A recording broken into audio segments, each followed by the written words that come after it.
Ada hadis yang mengatakan jika kita berpuasa tapi kita tidak salat maka tidak diterima puasanya. Apakah ketika kewajiban dalam rukun Islam salah satu tidak dilakukan, maka ibadah yang lain tidak diterima? Bagaimana status hadis di atas? Baik, itu jelas sekali. Jangankan sholat kok. Jangankan salat, bukan status sholatnya, status puasanya. Jangankan masalah sholat, masalah perilaku dinilai. Awas, hati-hati. Nabi pernah menyampaikan seperingatan keras. Hati-hati, hadisnya bahkan hadis yang sangat luar biasa, mendekati hadis tingkat tinggi derajatnya. Maka siapapun orang-orang yang puasa, yatruku ta'amahu wa syarabahu, meninggalkan makan minumnya, tapi dia mohon maaf tidak terputus dengan qaulaz zur, kata-kata yang kotor, yang jorok, perbuatan yang tercela, fala yahtaju lillahi ila siyamihi, maka Allah tidak butuh pada puasanya. Bahasanya begitu. Kata Allah, saya nggak butuh, ngapain kamu puasa? Saya nggak butuh. Kau puasa aja nggak saya terima, ngapain kau puasa? Ya, jadi kalau masih ada orang puasa senang mencuri, ada orang puasa senang mencela, ya itu kata Nabi, Allah nggak butuh pada puasanya. Yang seperti itu ngapain puasa? Allah nggak butuh pada puasanya. Ini bahasa yang sangat tegas sekali, sarkas, bahasa yang sangat tinggi. Artinya jangan coba-coba menyandingkan puasa dengan maksiat. Anda puasa itu fungsinya menutup maksiat. Awas, puasa fungsinya menutup maksiat. Jadi kalau ada orang puasa masih mengerjakan maksiat, ada yang salah dalam puasanya. As-Siyam, kitab As-Siyam, Sahih Al-Bukhari, jilid pertama, paling kanan sebelah bawah.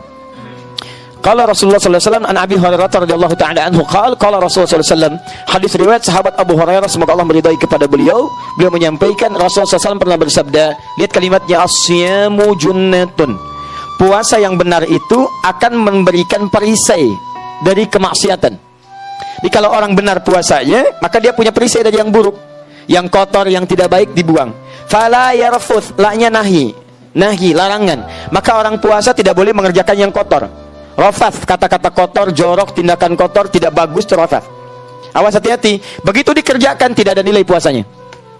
Ini saya kasih tahu ya. Ini bahaya nih. Puasa itu ada yang namanya mubtilat, yang membatalkan langsung. Ada yang mufsidat, yang merusak. Kadang-kadang orang sangat care dengan yang ini, tapi abai dengan yang ini. Ini paling bahaya. Yang ini membatalkan langsung, makan, minum. Baik, kumur-kumur membatalkan tidak? Tidak, tapi kalau kumur-kumur pakai sirup, batal puasa. Ini ya? Telan misalnya kan, nah ini batal. Jelas, selesai. Yang ini nih yang nggak kadang-kadang nggak disadari, merusak. Gibah, mencela, ini merusak dan mengurangi peluang pahala puasa. Lihat, kalau ini 100%, Anda misalnya makan, ya, ini batal puasa, jelas hilang 100. Yang ini yang bahaya. Misal, gibah, 50% pahala hilang. Mencela, 50% hilang.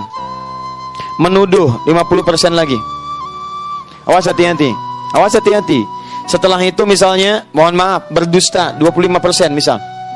50, 100, tambah 75, minus 75. Anda bukan cuma kehilangan puasanya, tapi Anda menghadirkan dosa 75%. Wala yajhal, jangan melakukan tindakan yang bodoh. Yajhal itu bisa maksiat, ya, dari kata jahala. Orang berbuat maksiat disebut jahala. Quran surah keempat An-Nisa ayat 17 sampai 18-nya. Innamat taubatu 'ala Allahi lil ladzina ya'maluna su'an bijahalatin. Banyak orang bermaksiat pengen tobat karena mengerjakan perbuatan salah, jahalah. Jahalah itu jenisnya dua. Ya, jenisnya dua. Yang pertama karena tidak tahu. Dia tidak tahu kalau menikmati gosip itu dosa. Tidak tahu, diberitahu, kamu tinggalkan. Itu jahalah. Yang kedua, sudah tahu salah dikerjakan. Ya, awas, hati-hati, es batu ditiupin. Ya, jadi sudah tahu salah dikerjakan sama dia. Mohon maaf, itu gosip salah, memang salah tahu tapi dinikmati. Itu jahalah namanya. Yang kedua, jahalah itu artinya tidak terkait dengan maksiat yang tidak diketahui, tapi perbuatan dosa sih enggak. Cuman menurunkan kehormatan sehingga menyebabkan orang lain berdosa. Misal, Fikri berapa tahun kemarin usianya? 7 tahun, dia punya sepeda, misalnya sepeda Fikri, sepeda 7 tahun. Tiba-tiba bapaknya, Pak Teddy, pakai sepedanya Fikri. Keliling hamba pakai sepeda Fikri, titik belakang. Orang dosa sih enggak, cuman orang heran, itu siapa? Gitu kan? Atau ada orang kakek usia 70 tahun misalnya, pakai sepeda cucunya yang 5 tahun keliling komplek. Dosa sih enggak, cuman orang pada bergibah, itu siapa? Iya ya, nggak ada kerjaan, ya, atau memang kerjaannya itu, atau kurang sehat mungkin ya. Di kalimat-kalimat itu mengalir, akhirnya jadi tuduhan. Itu yang menyebabkan orang lain berdosa. Itu yang disebut dengan jahalah. Kata Nabi, fala yarfud wala yajhal. Orang yang berbuat jahalah, berbuat rafath, maka maaf, Allah tidak butuh pada puasanya, apalagi meninggalkan sholat.